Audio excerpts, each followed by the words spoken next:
Okay, I want to welcome everybody to our first Start the Conversation webinar series. And today is going to be our initial launch of the series with loss survivors from suicide. Each of our loss survivors, for those who don't know, loss survivor of suicide means someone's lost a special person in their life, a loved one or a friend to suicide. And sometimes with that comes pain, grief, ungrievable sense of loss and pain. So today we have three special people who I am proud to call my friends, who volunteered to come and talk about their loss and share their pain. And I can't thank them enough. And before I start to introduce them, I just want to mention that we know that talking about loss and suicide can also trigger some feelings. So with that being said, if you are triggered yourself, if you're feeling pain, if you yourself are having thoughts of suicide, please call the National Suicide Prevention Lifeline at 1-800-273-8255. You can also contact the crisis text line and text 741-741, and a licensed counselor will pop up on the chat line and help you out. For any other resources, you can go to our website at suicidepreventionalliance.org and see the many different resources where you can go get help. So I want to welcome everybody who's came here today to watch our amazing panel of people.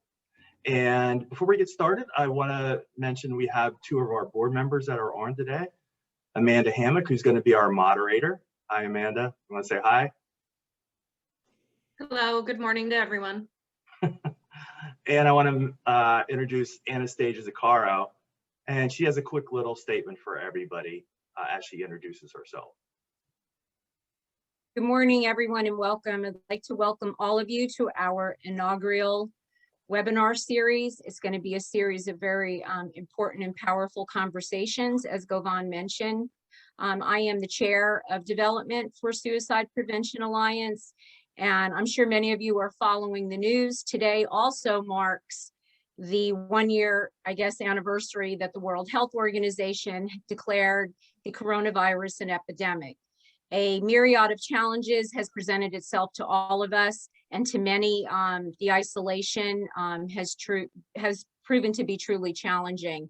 And unfortunately, we know as time continues on, as it will, we will start hearing more statistics that are being reported by death by suicide. So I'd like to thank you all for joining us, and I encourage you and continue to follow us on all of our social media and be a part of these very, very important conversations. So thank you, Govan. Thanks, Anastasia. We're going to get started right now, and we're going to start introducing our amazing panel. So with that being said, Jackie, I'll start with you first. So Jackie, do you want to introduce yourself and talk about who you lost? Good morning. My name is Jackie Bieber. I had lost my daughter on May 22nd, 2019. She was 25 years old. She died by suicide with the help of a website that encouraged her, aided her, and provided her with everything that she needed to do it. She was live blogging her death while she was doing it, and they encouraged her until the end, even though they knew I was right in the next room.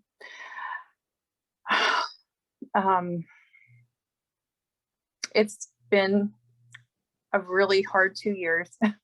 I have 3 other, small children, and we have been, really, really suffering her loss. So it's been,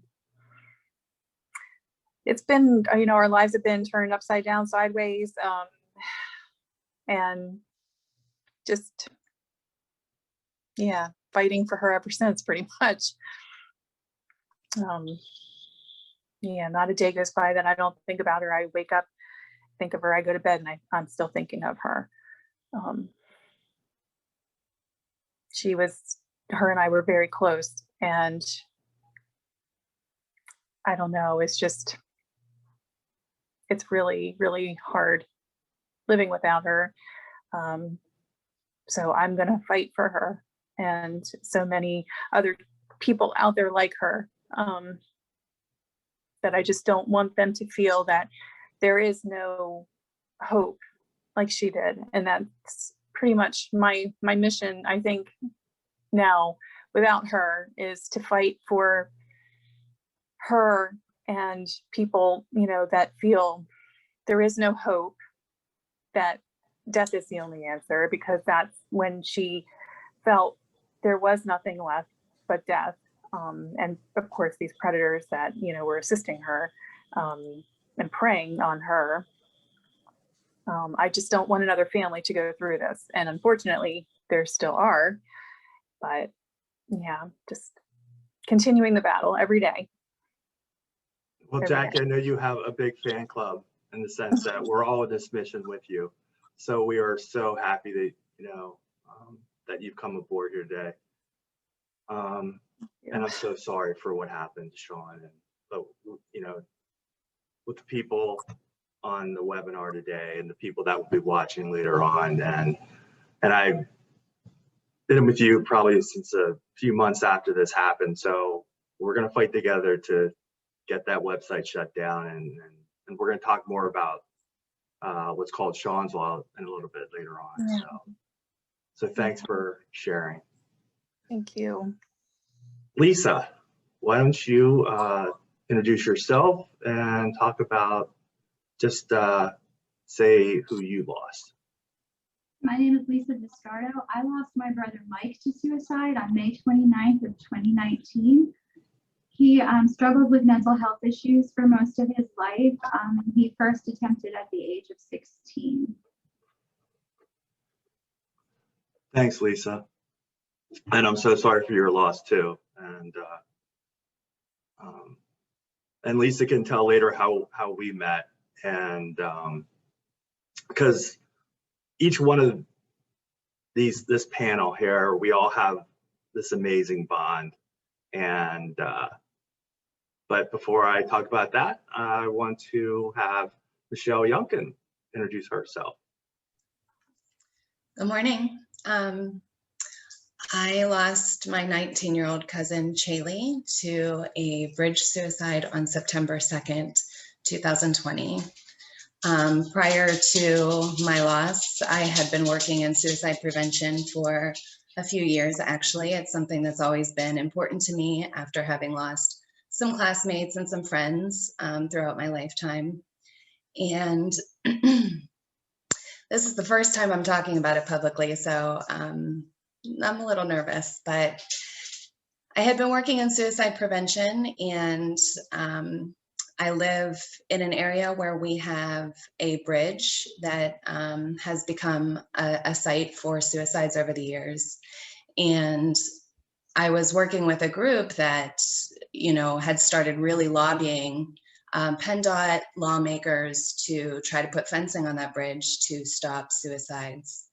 And early last fall, we had received word that the project had been approved, that this was, the fencing was going to go up. It was really exciting, a huge accomplishment for us. It was just hitting the media.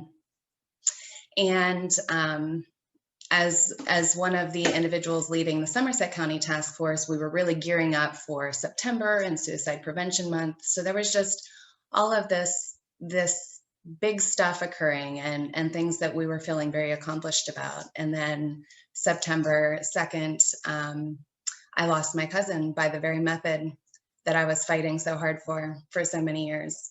And it derailed me. And obviously, our loss is still very new. It's only been a few months. So I think it just goes to show that even people who feel that they have training in suicide prevention, even people who feel like, they know what to do, they can still be impacted by suicide. I mean, it really does touch all of us, and it's something that still feels so surreal. Something that, you know, we still struggle with every day, my family and I. But for me, it's always been important. Now it's extremely personal. And so, you know, it just really motivates me to continue fighting to eliminate bridge suicides and to continue working to prevent suicide altogether.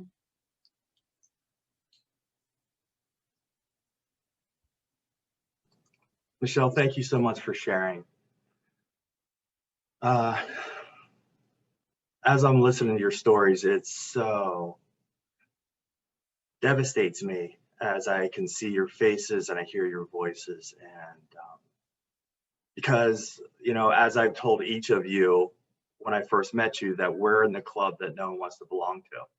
That if, for those who don't know, I lost my brother when he was 16 years old. And that was 41 years ago now, and it still affects me every day. And I am so privileged to know this panel, and I'm so privileged to work in suicide prevention. And there's nothing I wouldn't do for any one of you. And I'm just glad that you're here today and sharing. Because your stories save lives and impact others, hopefully to reach out and get help, to know what, hopefully what we're going to get across today is that there is hope on the other side and healing from these devastating losses. So,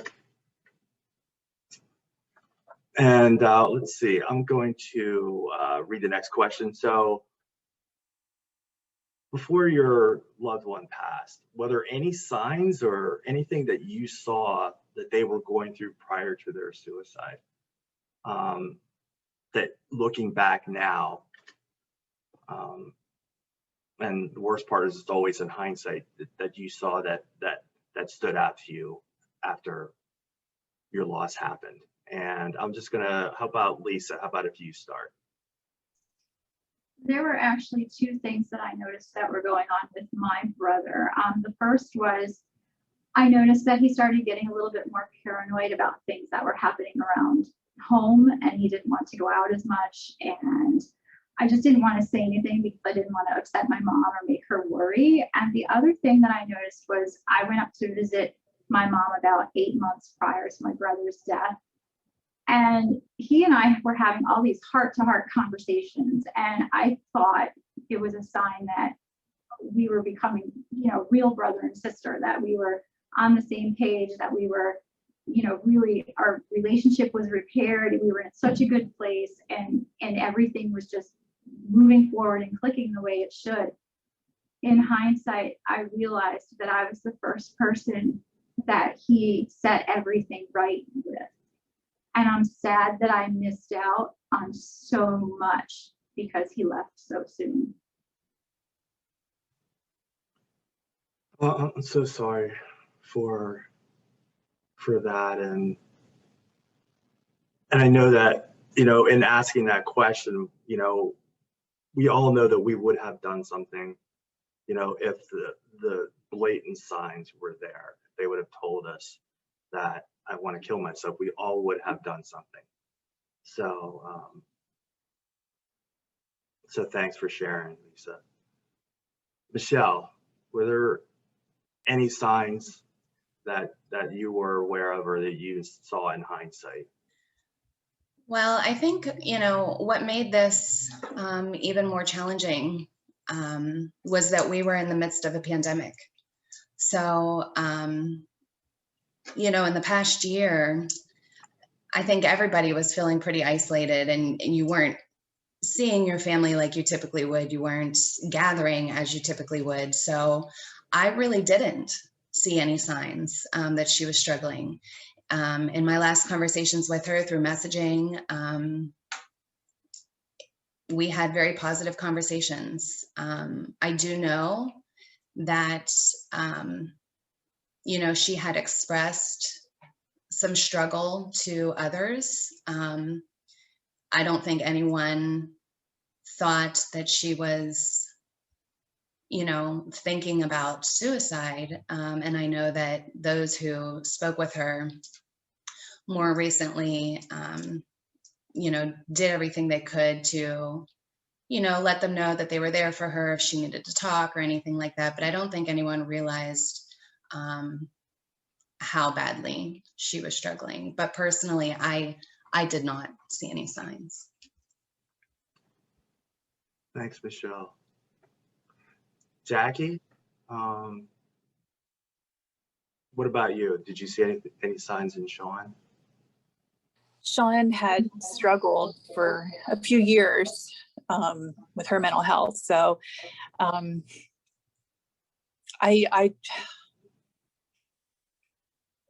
don't know, for me to come out and say, you know, that I knew it was coming, you know, I think I worried about it happening, but I never really, I mean, I don't know, it's hard to say, but I know that within the month before she died, I saw a lot of change in her. She isolated from us more. The kids, who she adored, you know, she was, you know, they would go knock on her bedroom door and she would be like, I'm sleeping, leave me alone, that kind of thing. And she wasn't, you know, like that with them before so much. You know, she would welcome them to come and snuggle with her, even if she was in bed. And, you know, so it was, you know, that kind of thing, not wanting to go out to, you know, a movie with me anymore, that kind of thing, just more isolation. That was a big thing. And just, I don't know, I always feel guilty. And of course, with me being in the next room, you know, I will never, it feels like what ifs, and, you know, What a shoulda, coulda.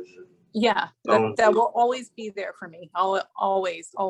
And even that morning, I didn't see it coming, you know, and I mean, she laid in her room for 5 hours before I found her. And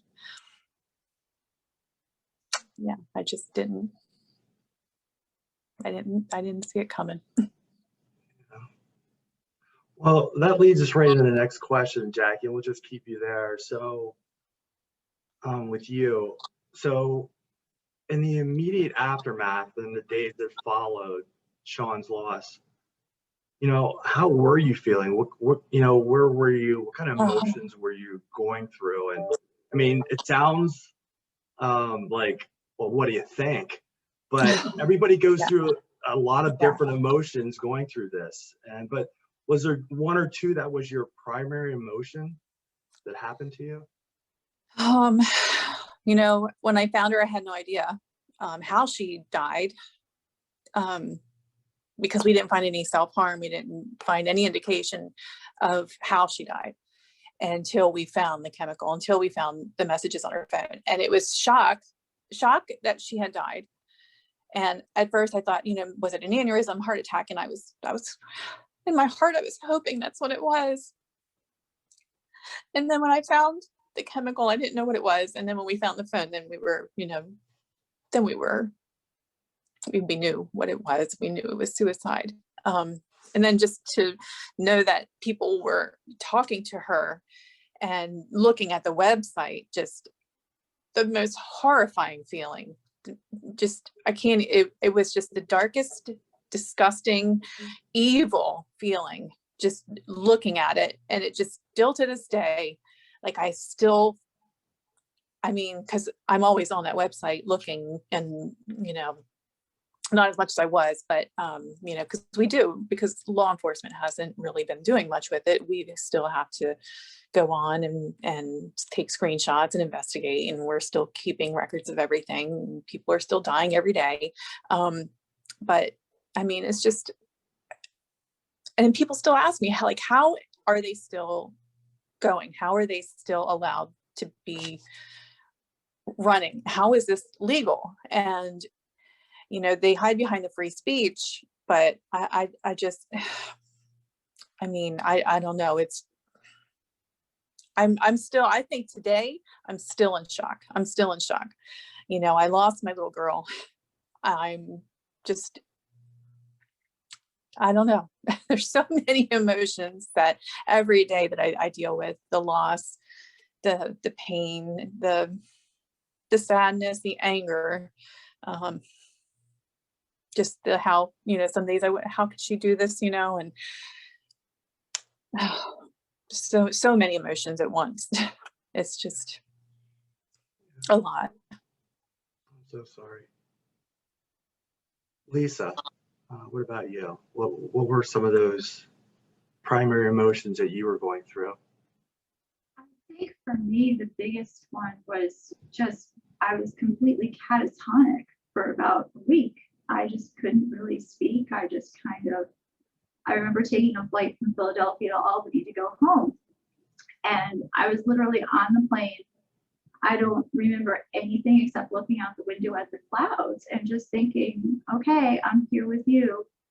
And that was about it. And thank goodness my uncle is a former mental health professional, and he told me to call a doctor here and to get medication. So I was under the care of my doctor pretty much immediately for what was going on, because it was so shocking, even at the age of 40, to have someone who lived a life and to see that happen and to have your world shaken in such a way. And I harbored tremendous guilt after that for about the first 6 months, because of something that I had said in the car just to the universe at the same time that my brother had died.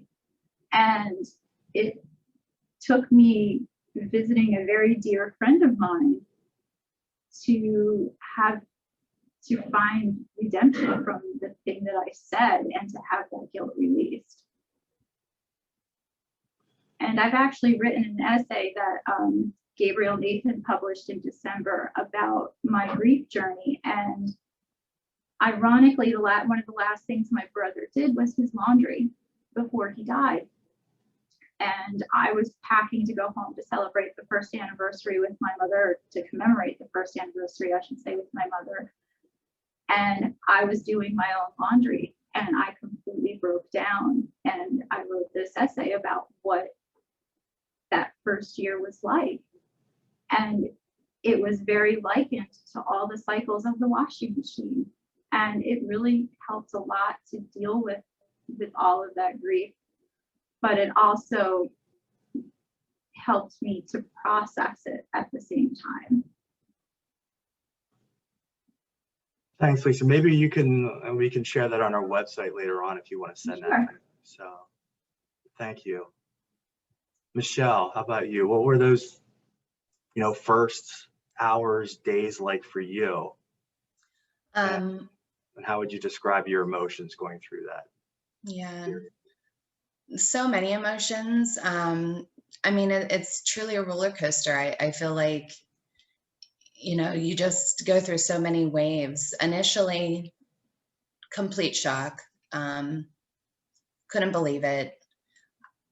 I think it took a few days for it to even register that it truly happened.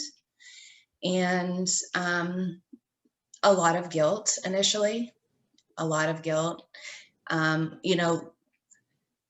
All logic kind of leaves in that moment. You're just filled with so much emotion. And so even though, you might be able to process some of this logically, emotionally, it just kind of wrecks you. And so a lot of guilt and even anger, a lot of anger initially, anger even at her. And then feeling guilty that I felt angry towards her. So initially, those were probably the biggest emotions. And then, just sadness, and constantly just going back and thinking like, had I done this, would it change the outcome? If these things would have just been different, would it have changed? So I think that that's something that, you always struggle with. It just becomes a part of who you are. I don't think, there's not one emotion or one feeling that's out of bounds. All the feelings that someone feels, in their loss is absolutely common, to be expected and normal. And, you know, as you can hear from each one of our panel, is that, you know, there is no time period for loss, and their feelings are just right in front of all of us right now. And I you know, from myself, I get chills hearing their stories, because they so resonate, you know, with me, and I'm sure other loss survivors who may be watching right now. So again, any feeling is normal, and there is no time period for grief, no matter, you know, what people tell us. And which leads into the next question that I have, is that who supported you? Who was that go-to person?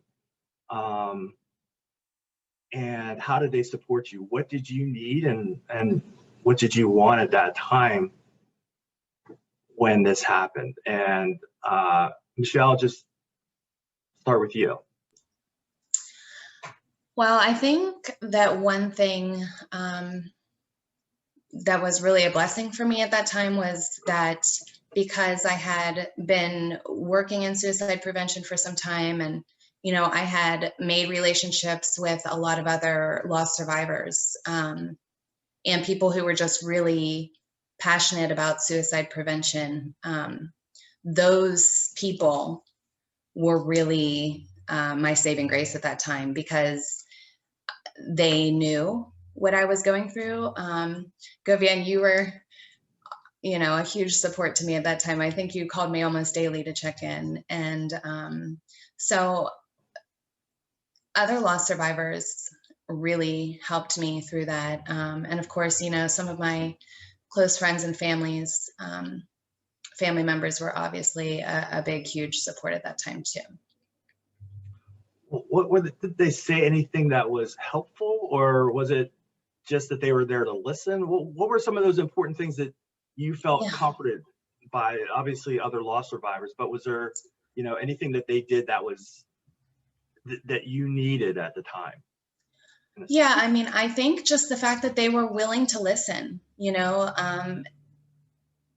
they didn't necessarily have to say anything. They just knew that I needed to talk, and they were there. And then, you know, I think that they helped me process some of that guilt that I was feeling, and maybe make or see some logic through some of those emotions. And so I really think that was the biggest thing, is just making me feel like I could talk to them, because as we all know, when you start talking about suicide, people get really uncomfortable. And, you know, I have a lot of people in my life who still to this day haven't even acknowledged my loss, because they are just so uncomfortable talking about it. So just to have those people who I knew I could talk to, I could completely, you know, unload on, and they were just willing to listen and not be uncomfortable sharing that space with me. Yeah. Thanks, Michelle. Jackie, how about you? And the days that followed, you know, who was there for you, and what did you need during that time? You know, or what didn't you need as well? So, you know, who supported you, and who did you reach out to, or did other people reach out to you also? Right after she passed, I had a lot of people coming to me, which was wonderful. The support that I received was just, it was amazing, amazing. I had met so many people that, I mean, earth angels. And, you know, a great friend, Lucy, had just been a godsend. And she had introduced me to people. I had, you know, so many survivors come to me. And of course, with the media blow up, you know, it just seemed like a lot of people were reaching out. And I feel like those were the people that helped me the most. And then of course you were, and always will be, you know, to this day, you know, has been my biggest supporter, I think. And it does, you know, you have people that don't want to talk about it. Suicide is a very, you know, sensitive topic that people don't like to talk about sometimes. And I remember going back to work, and some people didn't even know how to talk to me. And it was like the people that used to laugh and talk to me, like they wouldn't even approach me. And that was hard. I had a lot of family support up until recently. I guess they feel that, you know, because of this website and the amount of time and energy it takes to put ourselves into this, to try to shut them down, and what we're working on, they feel that it's affecting us. And you know, the thing that happened when I lost my daughter, I will never be the same. And I think that people have a hard time understanding that, you know, you won't be the same person, but you learn to grow from it. You learn to live with it. You're not going to move on from it. You're not going to move past it. And I've had family say that to me, that, you know, they're sad to see me and they miss the old me. And that hurts. That hurts. Because I'm not going to be the same person. I think my child died, and I don't know if I'll ever be the same. It's, you know, I have other children, and it's hard because I love them too, but my child died, and a big piece of me died that day. And I am very passionate about what I'm doing, and I'm not going to stop doing it. I want to help others. And yes, it does take a lot out of me, but I'm not going to stop. I feel like this is my mission, and my family is not very supportive of it because they feel that it's draining me, and they I guess feel like they're mourning me too. But you know, it hurts that, you know, losing family members that don't support me anymore, you know. I'm so sorry. You know, we obviously, everybody can hear your pain as you talk about that, and you won't be the same. You know, we all, I guess, in the mental health field, you know, we call it a new normal. While we're not the same, you know, we are, you know, we're just different people from the losses, and maybe the way we deal with things are going to be different. The way we process things are going to be different. That doesn't mean we're not going to be happy again. That doesn't mean that that we won't heal somewhat from this. I always say that for loss survivors, we never really heal in total from the loss, that we're always in that healing stage. And even for me, 41 years later, I'm not healed from this. So again, Jackie, thanks for sharing. Lisa, how about you? What were those first initial days like for you, and who did you reach out to? And were you expecting somebody to reach out to you that didn't reach out? So what happened to you? I am ironically sitting in the exact chair I was sitting in shortly after I found out. I received a phone call from my mom that I took out in the lobby, and one of my coworkers walked me in here, and I kind of slumped into this chair. Some of my other coworkers filled the seats around this table, and they started to call my husband, my daughter. They helped me call my dad to break the news to him. They offered to get me plane tickets, train tickets, whatever I needed to get home. They are, to this day, my biggest supporters and my biggest support network. They check in with me. They sent me flowers on the first anniversary of my brother's death. They ask about my mom. Obviously, my immediate family has been extremely supportive through all of this. They support my therapy. They support my endeavors with my writing and things. But I think the most important people right now on the journey have been Sarah and Govan and their friendship and their leadership in our support group. I also think that my mom has really become my anchor, And I believe that I've become hers through this too. And to have that support has been tremendous. But like I said, for those first few hours, if I didn't have the team that I have here at work, I don't know that I would have been able to make it through those first few hours. Lisa, I'm going to stick with you. And, it sounds like you had, support that were there for you, and that you've enhanced that support today. But were there things that people said to you that were, hurtful, and maybe they either didn't mean it or did mean it? Because we know that suicide is such a stigmatizing and taboo topic. What were some of those hurtful things, or things that negative things that you heard, or the people said to you or wrote to you?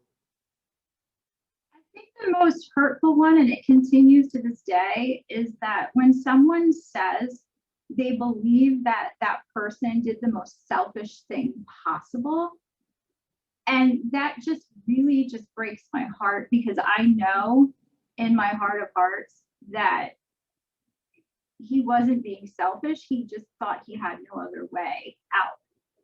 And albeit the timing probably wasn't the best, but when is it ever the best? But that's the one that always just pierces my heart, that it was an act of selfishness, and it really wasn't. Yeah. I think what, people are involved in suicide prevention feel that, most people don't want to die by suicide. They just want to end that overwhelming pain that they're experiencing. And I know with each of our loved ones that that they were probably experiencing that overwhelming pain. I don't think anybody wants to die, but especially, by any means possible, but to take your own life, that is not selfish and at all. Michelle, what about you? Did anybody say anything hurtful to you, or that offended you, or it just made you so angry that maybe you don't even talk to you to this day? Yeah, I agree, about the selfish comment. That's a big one. But for me, so two things really stick out in my mind. First of all, with social media, I remember after it occurred, making the mistake of reading comments, because, it was in the newspaper and things like that, and just how cruel the comments could be. And then the other thing is, I hear people say all the time they're having a bad day at work. I'm going to go jump off a bridge, or, things like that. And they just have no idea what they're saying. They're not thinking about what they're saying. And it's, every time you hear a comment like that, it's just like a dagger, you just, instant, like, just sad memories. So yeah, I think that people can just be mindless about what they're saying, and,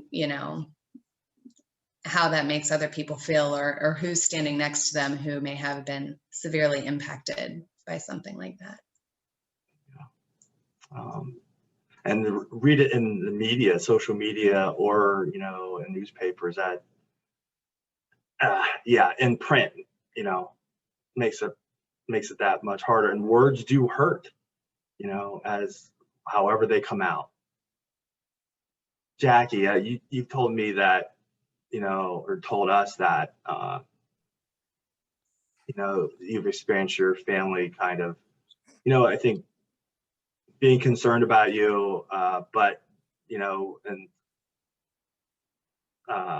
trying to care for you, but want you to get out of this, to change and to be happy Jackie again, in a sense. Mm-hmm. Yeah. But in the days that followed, and up until now, what are the things that like haunt you, or that people said to you? Oh, I mean, yeah. even, especially with, the people that you're trying to, bring to justice for what happened to Sean? Yeah, because this website, they hate me. That's an understatement, because I have been very vocal about them. I called them out. So anytime the law, the bill passes through, or if media coverage is shown, they're on the website talking about me. And they have called me every name in the book. They have threatened to kill me. They have threatened to F me up, come after, come after me and take care of me. And of course, the biggest thing they always say is Sean was an adult. She was not a child. She could make up her own mind. And if I had been a better mother, she wouldn't have been on that website. And how could I not have known? And maybe I should look in the mirror at myself, and, it's my fault. I should have done better and got her treatment. And it always is, it's my fault. It's, I should have been a better mother. I own this. And even when the local media shared her story, I did the same thing. I read the comments, and you would not believe, like, even people in my area on there saying, how could the mother not have seen this coming? How could the mother not have gotten her help when they know nothing about us? They had no idea. Even if you met Sean, of course you could see that she had social anxiety. She was awkward to be around, but to just say that, how could I have, not seen this coming or done something to save her? I don't know. And to this day, it's every day, on Twitter or social media, on their website, I'm getting attacked all the time. And it's just, they're relentless. Then they come after me and say, well, you know what?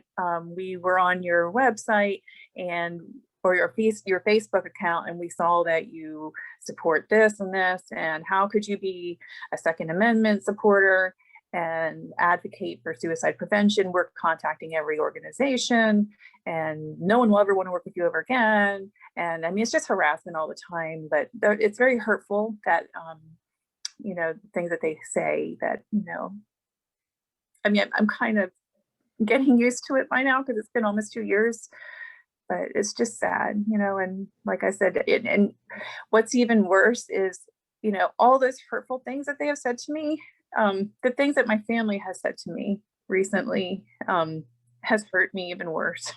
And they have said things like, maybe you should just stop what you're doing. Evil always finds a way.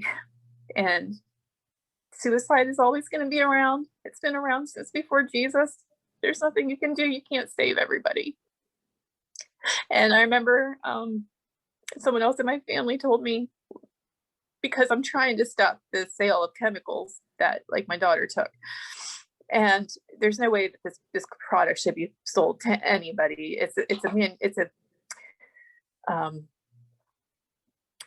I don't know. It's like a commercial grade. It's lethal.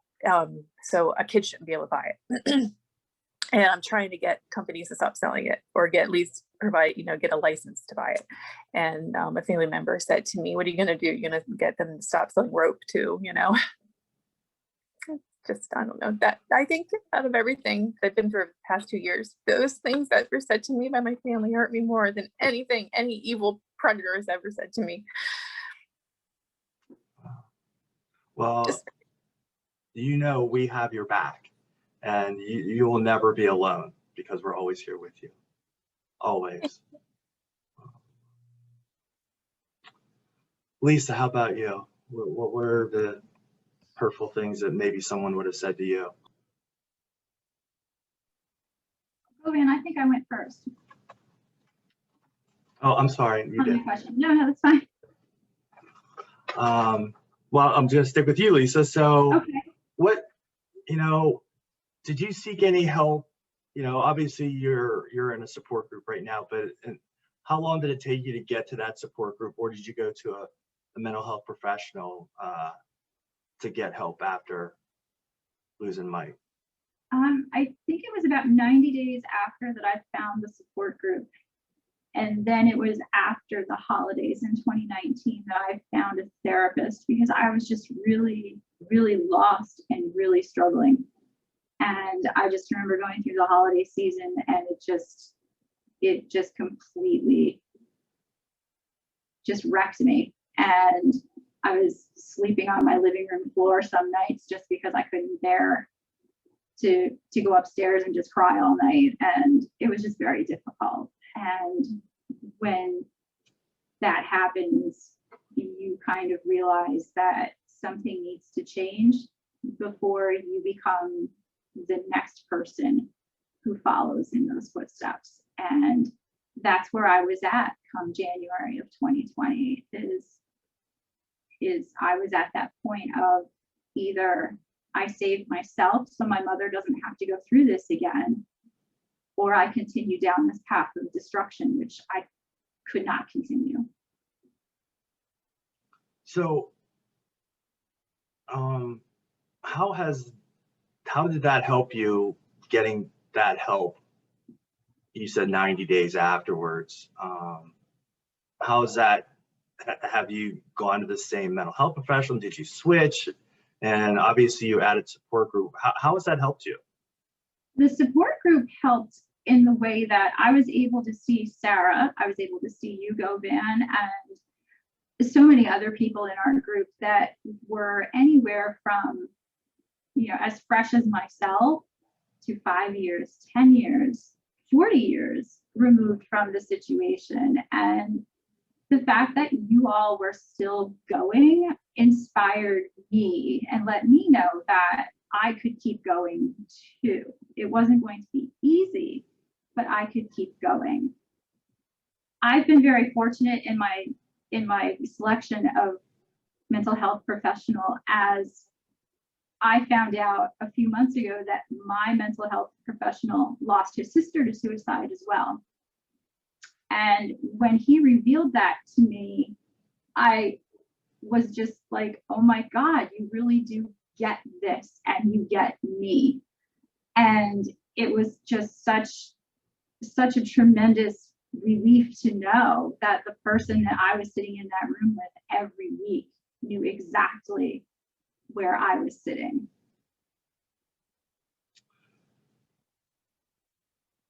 And again, that connection sounds like not only in the group that we go to is a loss survivor group, not just a regular grief support group. Do you think that is a significant difference for you, Lisa, that it is a loss survivor group instead of possibly a regular grief support group? Because it sounded like with your mental health, your psychologist that you go to, that connection strengthened when he told you that he was a loss survivor as well. Yes, and having you guys in that room, I mean, you guys understand when any of us, we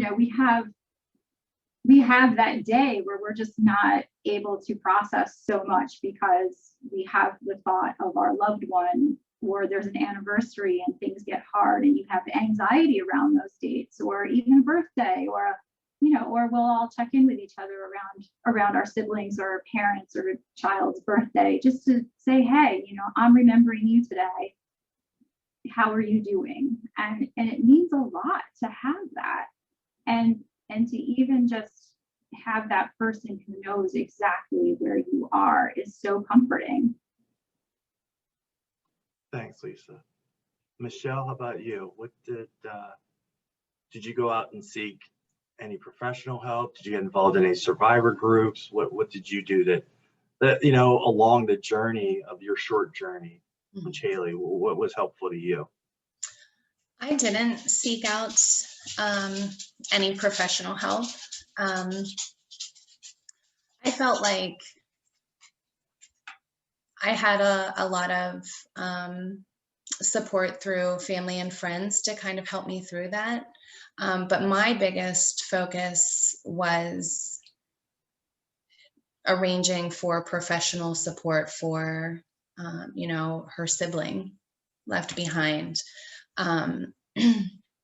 And, you know, other relatives of mine who were really struggling. And so that was kind of my biggest worry afterwards, is like, well, you know, her sibling now, what kind of support does she need? How can we help her through this?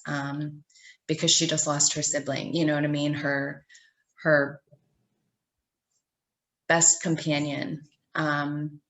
And so, you know, and even with that, you know, I have some friends who work in the mental health field, and they reached out and were willing to offer that to her during that time, which was just amazing. So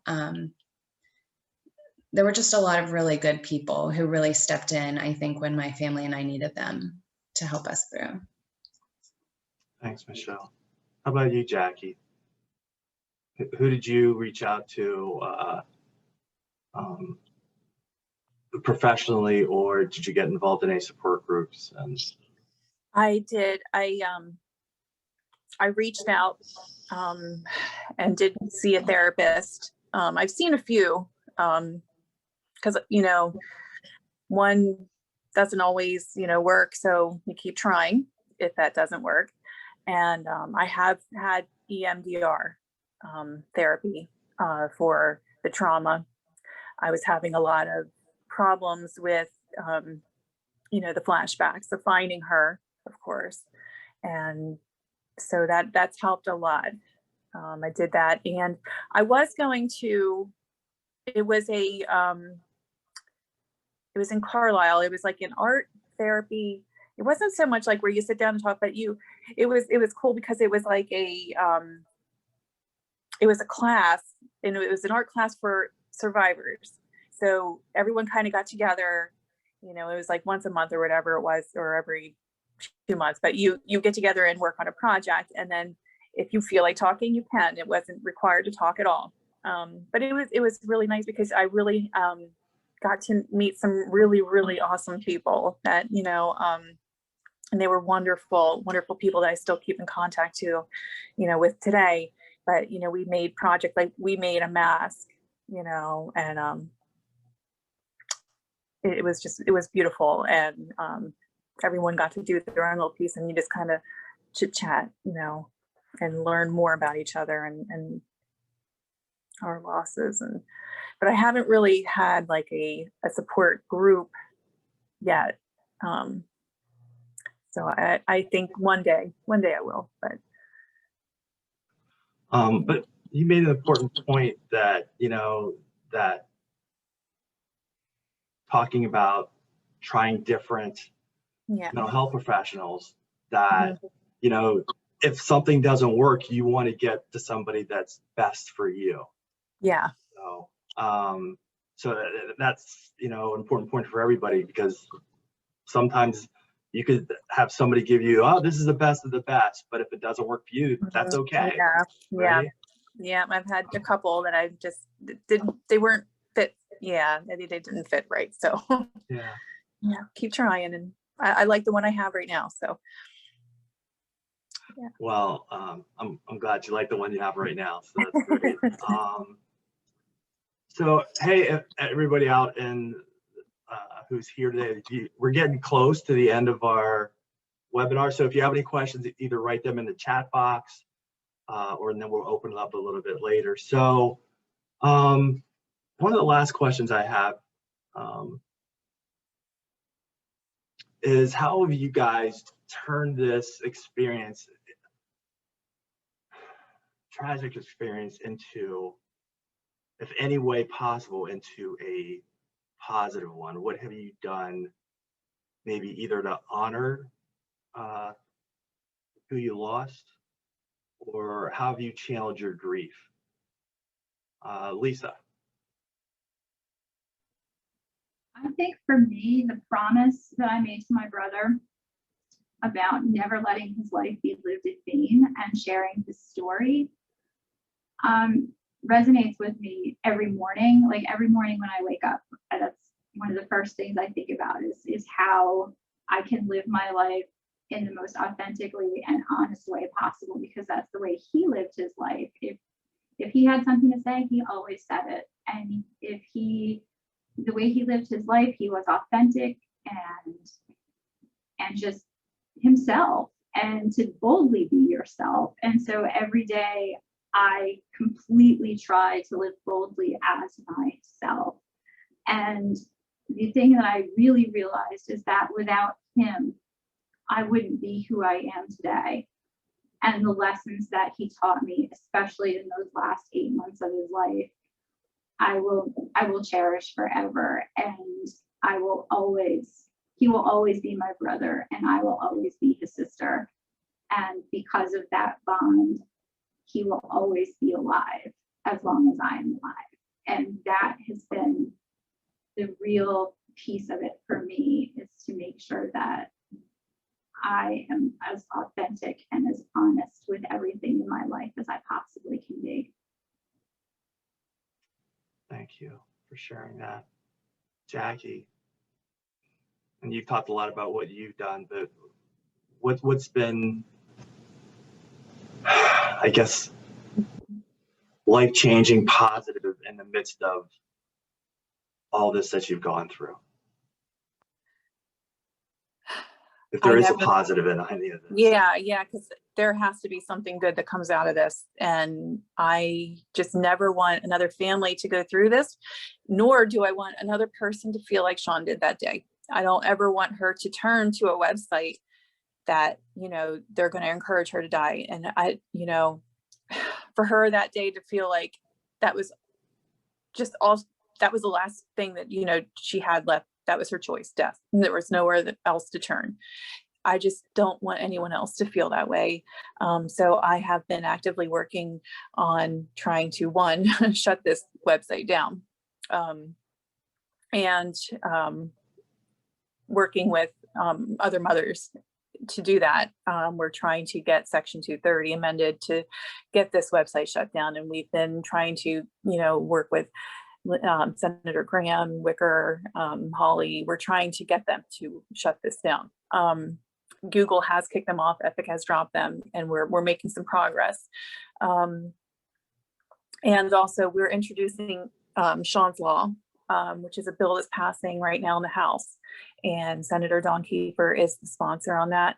And we have some amazing co-sponsors. And that bill, pretty much it increases penalties for anyone that encourages or aids suicide. And especially if you are under the age of 18, intellectually disabled, have autism, then the penalties will be harsher. It's tough because, just like, with the 1 year anniversary of this pandemic, people are on the website, or not the website, but the internet more and more, even our, especially our children. And they're relying on technology more and more, and the suicide rates are going up. People are feeling more depressed. The isolation, people aren't getting together. So people aren't even knowing what's going on. Your loved ones are alone, and, you have predators out there that are preying on vulnerable people and children. And, that someone needs to do something. We need our whole mental health system. We need more funding. We have a patient overload. We have therapists that are burning out. Like when my daughter made an appointment in March and she couldn't be seen until July, she took her life in May. There's just a lot that needs done. And I feel like I just have a lot of work to do, and I'm a mom on a mission, and I have a lot of work to do. So, and I will fight every day for her and so many others like her. Well, thank you. Thank you for what you do. Michelle, you have the most recent loss. How have you changed, and have you had the chance to make it, into some type of positive experience yet? Because you've worked in this field before that even happened, and you were a strong advocate, and that's how we got to be friends. And so I know you continue that work to this day. What has changed for you in your advocacy after Chile? Well, yeah, I think that, now more than ever,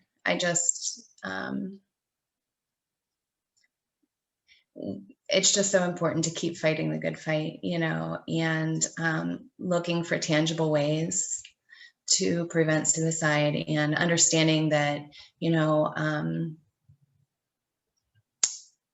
there are going to be losses along the way, but also knowing that there are going to be a lot of lives saved. And I think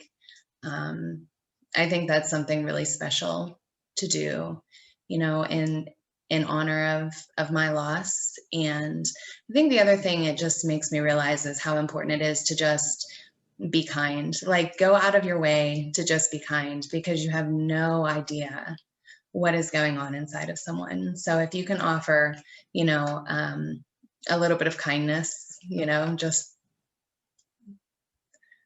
put it out sometimes there. the most simplest of things can make a huge difference. Absolutely. Yeah.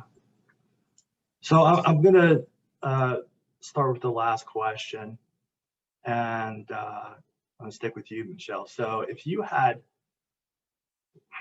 any words of encouragement, anything that you'd want to tell new loss survivors or existing loss survivors or old, such as me, loss survivors, what would you tell them? Because like I said, I use grief. The analogy I use for grief is, especially for loss survivors, is it's like the ocean. Sometimes, you know, the longer that you're out, it's more ripples and waves, but those tidal waves still hit me every now and then. So what would you tell other survivors, new or old? What piece of advice would you give them?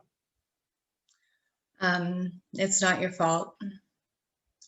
You know, I think that's most important, because I think that's the first place loss survivors tend to go, is just a lot of self-blame and guilt. So it's not your fault, and to be very kind to yourself.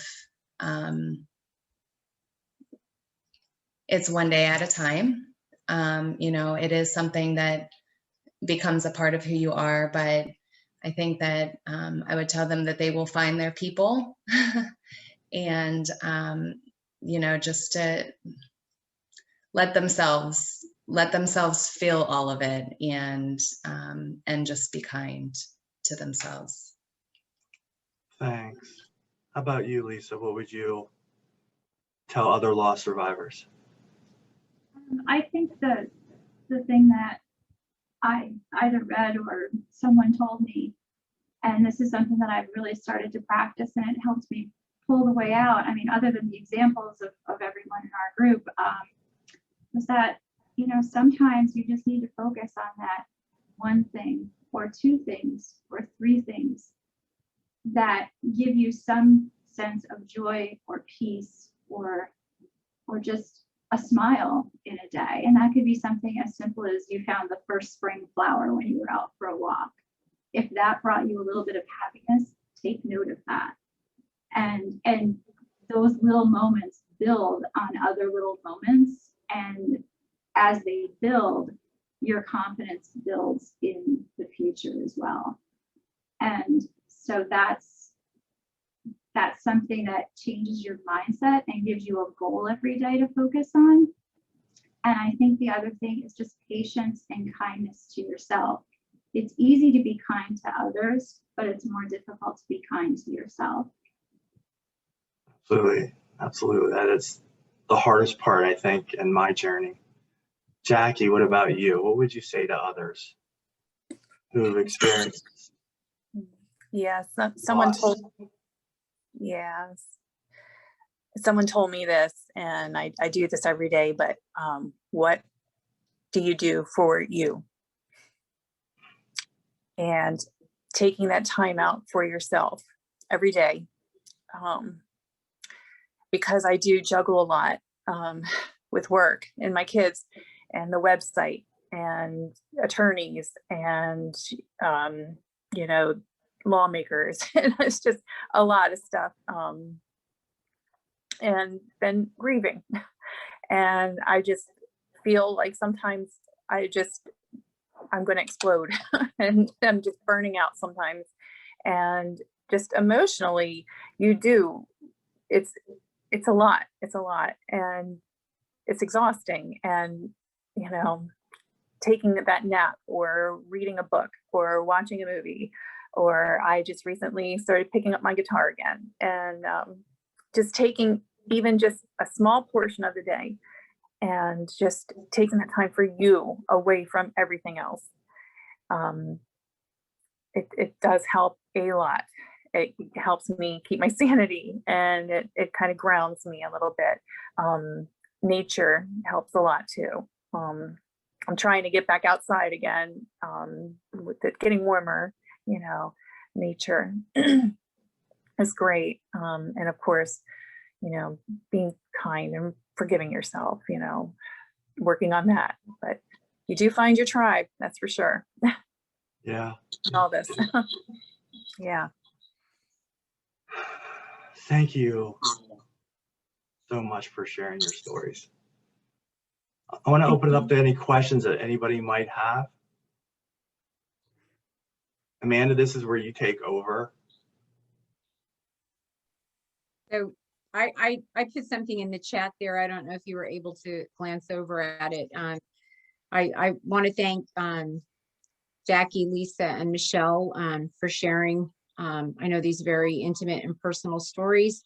They're all very powerful, and the only way we continue to make change is by, as Jackie and all of you have said, continuing to fight and be a part of that change, right? One thing I'm taking away from this personally is that education matters on all levels. That cannot be said. My commitment to education at a young age is shared by many. And I think what I've struggled with, and as I was listening, I believe to, I guess it was Jackie, with this participation, if you will, this willingness, this deep, dark area of depravity with this website, is that I have to just say this. I had no idea this website existed. I knew something in that realm or that sphere could exist, but I didn't know all the depravity that you have pointed out. During these past 12 months, we've watched a lot of really bad TV, my husband and I. However, when you were talking about this, I don't know if you've seen the documentary, I Love You, Now Die. Yes. Okay. It created a lot of this uneasiness and a lot of questioning. How could this happen? And now that you're tying in this website and everything that they do to assist others is baffling. But I think it's really important that we're speaking about this website, because I'm just going to say it. I'm 55 and I didn't know it was out there. So that means a lot of other people don't know it's out there, or similar websites like that, right? Right. And I'm trying to raise awareness about it, because they're not even the only ones. There are other ones out there. And, you know, I took my kids' electronics away as soon as she passed. And we put parental controls on everything. And I want people to know, you know, a lot of news stations don't want to say their name. And I get that, because, you know, this guy that runs this website laughs in my face. He does podcasts and he laughs right at me. And I mean, it's disgusting. But you know what? I mean, we can't control what they're doing, but we can control what we're doing. And with all of us here, that's what goes on. And when we started talking about this organization, how can we be different? Not that other organizations aren't representing themselves and helping and advocating and collaborating, but what can we do? I like to get loud, but I like to get loud correctly. And I like to do it respectfully. And you mentioned, or maybe it was Michelle, being mindful. I use that regularly when I talk to individuals. We need to be mindful of others, which is another direct way of saying being respectful. And as horrible and as terrible as this website and others like them are, and they need to cease to exist, all of us can find ways to do that. Power in numbers, power in strength, right? Absolutely. So let them keep doing what they're doing, and let them stay focused in that area of depravity while we start to elevate what we're doing to remove them and eradicate them. And that's why I'm here. I'm here for that, because I know if we start having these uncomfortable conversations around suicide that are stigmatized still till this day, I'm connected because my mother attempted twice at a very early age in my life. So my life became very disrupted, and that ripple effect that goes on, I'm one of those ripples. And I have spent since the age of 6 trying to elevate, trying to implement, trying to somehow correlate and get connected. And I was told to shut up. I didn't know what I was talking about. Sit there and, children should be seen, not heard. Not this child. I didn't come out like that. I'm here for a reason. And one of those reasons is to help this very situation, this epidemic. It's an epidemic. It's an epidemic. And we need to start to have this conversation more. And the more we have it, and as uncomfortable as it is for many, and I still can't believe I'm saying this because Michelle drew attention to this. It's an uncomfortable arena. It creates uneasiness. But until we start having more of these conversations and working together with all the necessary partners to create change, we're never going to remove that uneasiness. And it can't be uneasy. It needs to be part of our, like you said, be nice to someone. You're in a grocery line.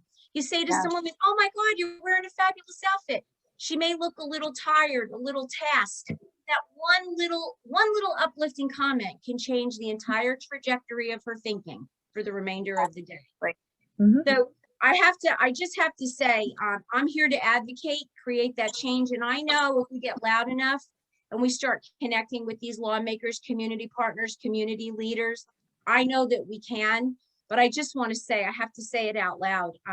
Vulnerability, for us to get vulnerable, is a very uneasy place. We all suffer from that to some degree. But it's in that vulnerability that we find courage and strength, and the ability to share these very vulnerable moments and intimate stories are truly what are going to create change. So I just have to say thank you to all of you. Thank you. Thank you. Thanks, Anastasia. Well, you made me scared. Don't want to scare anybody. No, but scare anybody. But it also empowers all of us to work together to stop suicide. And there's so much we can do with the brave people that came here today to share their stories, and everybody who's on here live and who's going to watch later. Thank you. And there's always something you can do. Never feel that, oh, I can't do anything. You can get involved. You can use your voice. And that's what we really need to do. Does anybody have any questions before we wrap up?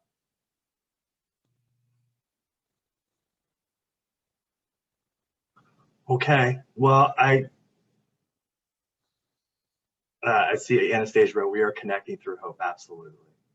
I want to thank our 3 amazing, brave, courageous friends, people who I love dearly, and they're always in my heart. Thank you today for coming on and sharing your stories. As I was listening, I was tearing up, and because we battle this every day, and we are all in this with you.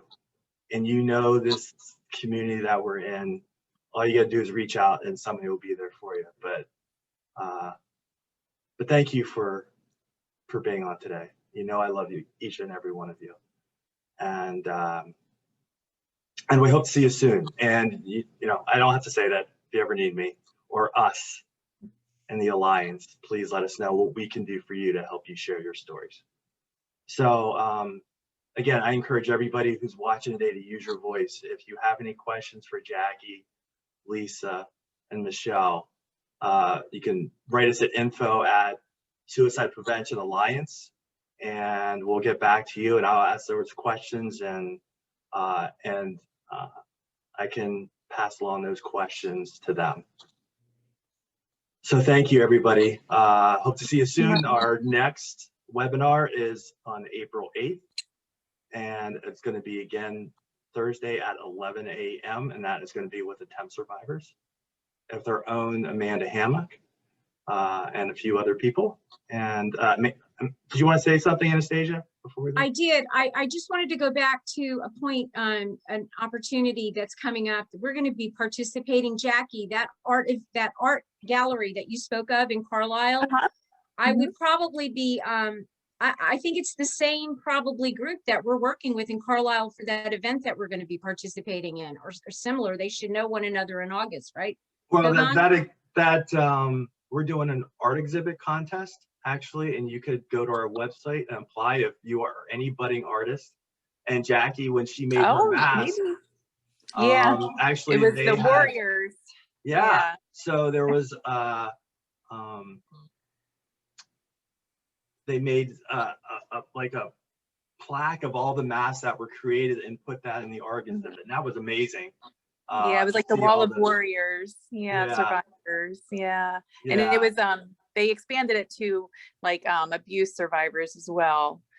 So Okay. that was really nice. Yeah. So that is the same organization then, correct? The same gallery? CALC?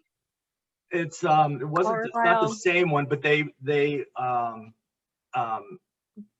sent the people that created those masks into the art exhibit with Patricia Craig at the Penny Gallery.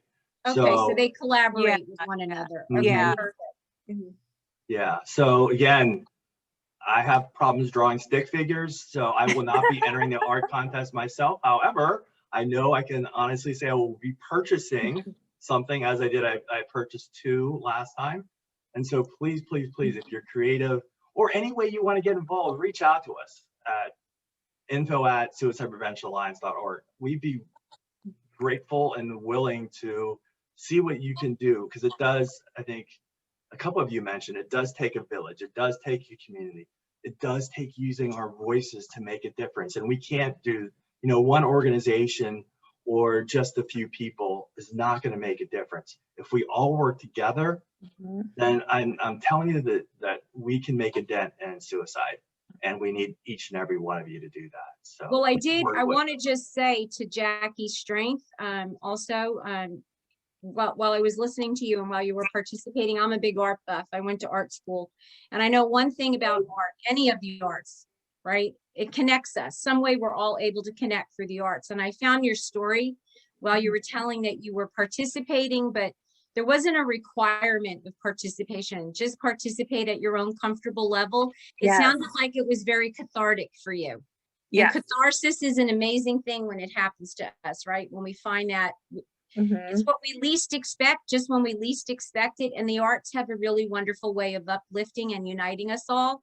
So I see opportunity here also for us to remain engaged outside of just making sure our lawmakers create policy changes and we're able to raise money to continue the message towards the missing. Yes. So, yeah. Wonderful, wonderful. It's very therapeutic, and it no pressure, and it was just, it was great. And I think that's something that should be, that would be great. And we had a comment from Sarah Zagalia. She said, "Thank you so much to the panel. I've learned so much and truly appreciate hearing your stories." So I know I echo that, and thanks, Sarah, for that comment. And I know we're all appreciative of everything that you all do and sharing your pain to making a difference, and each of you have. So I love you all, and hope to see you soon. So thank you, everybody. Thank you, everyone. Great meeting you. Look forward to